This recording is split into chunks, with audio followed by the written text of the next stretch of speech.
আজ সারাদিন মানে সকাল থেকে যে নিউজটা নিয়ে সবার মধ্যে খুব আলোচনা হয়েছে সেটা হলো ডোনাল্ড ট্রাম্প এবং নরেন্দ্র মোদী এদের মধ্যে যে বৈঠকের পর যৌথ সংবাদ সম্মেলন, সেখানে আসলে বাংলাদেশ প্রসঙ্গে ট্রাম্প কি বলেছেন। সকালে কিছু কিছু পত্রিকায় রিপোর্ট হয়েছে, শিরোনাম এমন হয়েছে যে বাংলাদেশের দায়িত্ব ট্রাম্প মোদির হাতে তুলে দিয়েছে। আসলে কি তাই দিয়েছে, অথবা ট্রাম্প তুলে দেওয়ার কি? এটাও কিন্তু একটা বেসিক কোশ্চেন। এবং এটা নিয়ে দেখলাম একটা ধুমধুমার কাণ্ড। ভারতের মিডিয়াগুলোও দেখলাম নানা রকম নিউজ করেছে।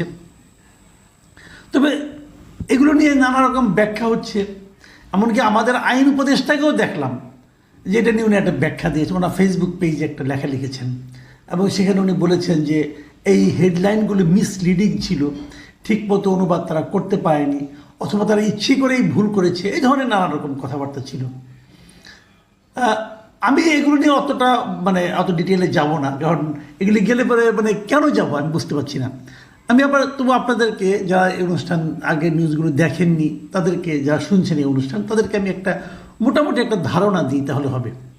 এই যৌথ সংবাদ সম্মেলনে একজন ভারতীয় সাংবাদিক উনি ইংরেজিতে জিজ্ঞাসা করেছেন যে এই যে বাংলাদেশ প্রসঙ্গে তার জিজ্ঞাসা ছিল যে বাংলাদেশে যুক্তরাষ্ট্রের ডিপ স্টেটের কোনো ভূমিকা ছিল কিনা। এই ছিল প্রশ্ন। ডিপ স্টেট জিনিসটা কি এটা একটু আপনাদের বলে নিই। ডিপ স্টেট হচ্ছে ছায়া সরকার, মানে গভীর সরকার না, গভীর দেশ না, ছায়া সরকার আর কি। ছায়া সরকার মানে এইভাবে, ঠিক ছায়া সরকারও না, ব্যাপারটা হলো অদৃশ্য একটা সরকারের প্রভাব। মানে যুক্তরাষ্ট্র বাংলাদেশের এই যে পট পরিবর্তন, এই পট পরিবর্তনে যুক্তরাষ্ট্রের সরাসরি রাষ্ট্রীয় কোনো ভূমিকা না থাকলেও যুক্তরাষ্ট্রের কিছু কর্মকর্তা, সরকারি গোয়েন্দা সংস্থার কিছু কর্মকর্তা, অথবা বেসরকারি কোনো ব্যবসায়ী যিনি অর্থলগ্নি করতে পারেন এমন কোনো ব্যক্তিবর্গ, তারা এই পট পরিবর্তনে কোনো ভূমিকা রেখেছে কিনা। এই যে লোকগুলি বললাম আমি, সরকারি বেসরকারি পাওয়ারফুল বিভিন্ন ব্যক্তি, তারা আনুষ্ঠানিকভাবে না, অনানুষ্ঠানিকভাবে কোনো ভূমিকা রাখা, এইটাই হলো ডিপ স্টেট। এটাই উনি জিজ্ঞাসা করেছেন যে ডিপ স্টেটের কোনো ভূমিকা ছিল কিনা। দেখেন, পৃথিবীর কোনো দেশের সরকার প্রধান কি স্বীকার করবে যে হ্যাঁ আমার ডিপ স্টেটের একটা ভূমিকা ছিল? করবে না। তো প্রশ্ন করার জন্য করা। এখন এই প্রশ্নে কিন্তু নরেন্দ্র মোদী কি হয়েছেন আমি জানি না, ডোনাল্ড ট্রাম্পের তো খুশি হওয়ার কোনো কারণ নাই। এবং ওনার জবাব তো সবাই জানে। উনি বলবেন না, আমাদের ডিপ স্টেটের কোনো ভূমিকা ছিল না। এবং উনি তাই বলেছেন যে আমাদের ডিপ স্টেটের কোনো ভূমিকা ছিল না। এবং এক পর্যায়ে উনি কি বলেছেন সেটা আমি আপনাদেরকে একটু বলি। উনি বলেছেন যে সেখানে আমাদের ডিপ স্টেটের কোনো ভূমিকা ছিল, ইংরেজিতে বলেছেন, বাংলায় আমার মতো করে অনুবাদ করে বলছি আপনাকে, যে সেখানে আমাদের ডিপ স্টেটের কোনো ভূমিকা ছিল না। এটা এমন একটা বিষয় যেখানে প্রধানমন্ত্রী, মানে নরেন্দ্র মোদীকে ইঙ্গিত করে বলেছেন, প্রধানমন্ত্রী দীর্ঘদিন ধরে কাজ করছেন। আবার তারপরে বলছেন যে স্পষ্ট করে বললে ভারত সেখানে শত শত বছর ধরে কাজ করছে, আর সেসব বিষয় তিনি পড়েছেন, মানে উনি পড়েছেন ভারতের ব্যাপারে। তবে বাংলাদেশের বিষয় আমি প্রধানমন্ত্রীর উপর ছেড়ে দেব, এটা বলে ট্রাম্প মোদির দিকে ইঙ্গিত করেছেন। দেখেন, এই কথাটা বলার মাধ্যমে উনি কি বলেছেন, দেখেন কয়েকটা কথা, যে ভারত সেখানে শত শত বছর কাজ করেছে। তো ভারত কোথায় কাজ করেছে শত বছর ধরে? বাংলাদেশে? অথবা ভারতের ডিপ স্টেট কি বাংলাদেশের জন্য বাংলাদেশে এসে কাজ করেছে? এটা তো একটা ভয়ঙ্কর অভিযোগ। এটা কিন্তু উল্টা ভারতের প্রতি অভিযোগ দিলেন উনি, যে ভারতের ডিপ স্টেট আমাদের এখানে কাজ করেছে। তাই হলো না জিনিসটা? তো এই অভিযোগে মানে ভারতকে আমাদের উপর দায়িত্ব দেওয়া হয়েছে, এটা কেন? তারপর উনি বললেন যে তবে বাংলাদেশের বিষয়ে আমি প্রধানমন্ত্রীর উপর ছেড়ে দেব। মানে এই প্রসঙ্গে এই আলোচনার ব্যাপারটা উনি প্রধানমন্ত্রীর উপর, মানে নরেন্দ্র মোদীর উপর ছেড়ে দিচ্ছেন, নাকি পুরো বাংলাদেশ ইস্যুটাকে উনি নরেন্দ্র মোদীর উপর ছেড়ে দিচ্ছেন, এটা নিয়ে কিন্তু একটু দ্বিধা থাকতেই পারে। তবে আমি যেটা বলছিলাম যে এখানে আমাদের আইন উপদেষ্টা আসিফ নজরুল উনি যে ব্যাখ্যাটা দিয়েছেন, উনি ওনার ফেসবুক স্ট্যাটাসে কিছু লিখেছেন।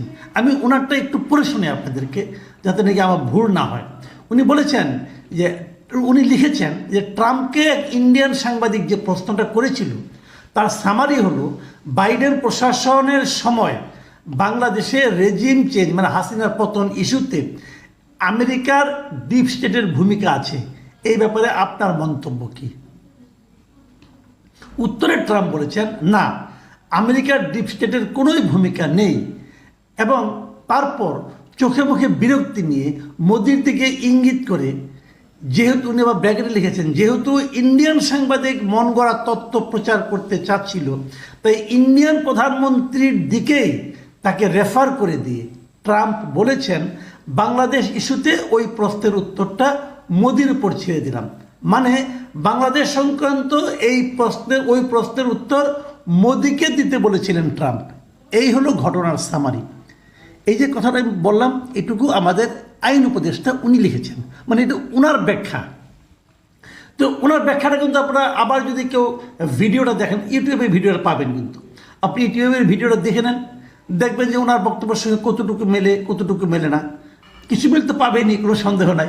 আবার আমি যে ব্যাখ্যাটা দিলাম একটু আগে, যে এই ব্যাপারে ভারত 17 বছর ধরে কাজ করছে, ভারত বলবে, ভারতের উপর ছেড়ে দিলাম, এটার আবার আরেকটা ব্যাখ্যা কিন্তু আপনি দিতে পারেন। আবার এই প্রেস কনফারেন্সের পরে আমি প্রেস কনফারেন্সের চরিত্র নিয়ে একটু পরে আলাপ করব।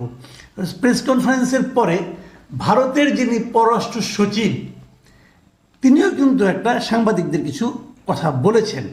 সেখানে উনি কি বলেছেন সেটা আপনাদের একটু আমি বলি। সেখানে এই বিদেশ সচিব উনি বলেছেন যে দুই নেতার মধ্যে এ বিষয়ে আলোচনা হয়েছে, সেটা আপনাদের জানাই। বাংলাদেশের সাম্প্রতিক পরিস্থিতি নিয়ে প্রধানমন্ত্রী মোদি তার উদ্বেগ প্রকাশ করেছেন এবং সে দেশের পরিস্থিতি ভারত কিভাবে দেখছে সে কথাও জানানো হয় তাকে। ভারত আশা করছে বাংলাদেশের পরিস্থিতি এমন একটা দিকে এগোবে যে যাতে উভয় দেশের মধ্যে গঠনমূলক ও স্থিতিশীল সম্পর্ক গড়ে ওঠে, কিন্তু সেখানকার পরিস্থিতি নিয়ে চিন্তা রয়েছে এবং প্রধানমন্ত্রী মোদি সেই উদ্বেগের কথা ট্রাম্পের সঙ্গে আলোচনায় তুলে ধরেছেন। এই যে কথাটা আমি পড়ে শোনালাম, এটা কিন্তু ভারতের একটা পত্রিকা থেকে পড়ে শোনালাম, এবিপি আনন্দ থেকে।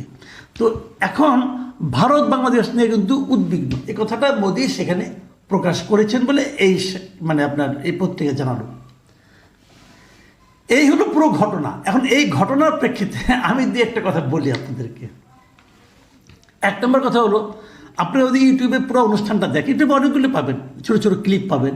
আমি বলবো আপনাদেরকে যে যদি আপনাদের সময় থাকে পুরো ইন্টারভিউটা দেখে নেন, আপনি ইউটিউবে দেখবেন। ইউটিউবের দেখলে আপনি দেখবেন যে সংবাদ সম্মেলনের ক্যারেক্টারটা কী ছিল। আসলে আমার কাছে মনে হয়েছে এই সংবাদ সম্মেলনটা খুব একটা স্বতঃস্ফূর্ত এবং আনন্দ ঘন পরিবেশে হয় নাই। এক নম্বর, দেখবেন দুইজন বসে আছে পাশাপাশি এবং বসার ভঙ্গিতেও যে খুব একটা আনুষ্ঠানিকতা এরকম আমি দেখিনি। আর সাংবাদিকরা বসেছিল ফ্লোরে, সাংবাদিকদের বসার কোনো ব্যবস্থা কিন্তু ওখানে ছিল না। আমার কাছে খুব অবাক লাগছে যে যুক্তরাষ্ট্রে অনুষ্ঠিত একটা সংবাদ সম্মেলন, সেখানে সব সাংবাদিকরা মাটিতে বসে কেন, মানে ফ্লোরে বসে কেন? আবার আরেকটা জিনিস আমি দেখেছি, একটা প্রশ্ন করার জন্য হুড়োহুড়ি ভাব।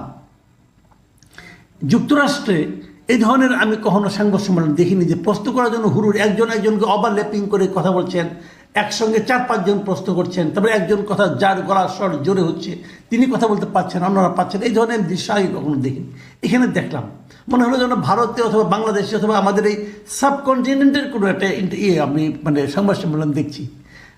আবার আরেকটা জিনিস দেখলাম, এটাতে খুব প্রিপেয়ার্ড ছিল না। তা মনে হলো কীভাবে, আমি দেখলাম যে পেছনে দুজন ট্রান্সলেটর ছিল, মানে অনুবাদক, তারা অনুবাদ করে দিচ্ছে। ভারতীয় সাংবাদিক ইংরেজিতে বলছে, ওটাও দেখলাম আবার অনুবাদ করে দিচ্ছে ট্রাম্পকে। মানে উনি কি ভারতের ইংরেজি বোঝেন না আমি জানি না কী হলো, আবার হিন্দিতে একজন অনুবাদ করছে।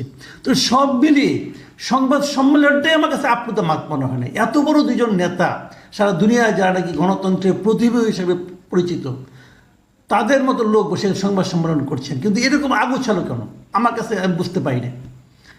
দ্বিতীয় যে কথাটা বলে আমি আলোচনাটা শেষ করব, সেটা হলো ভারত এবং যুক্তরাষ্ট্রের দুই মানে সরকার প্রধানের সংবাদ সম্মেলন হয়েছে।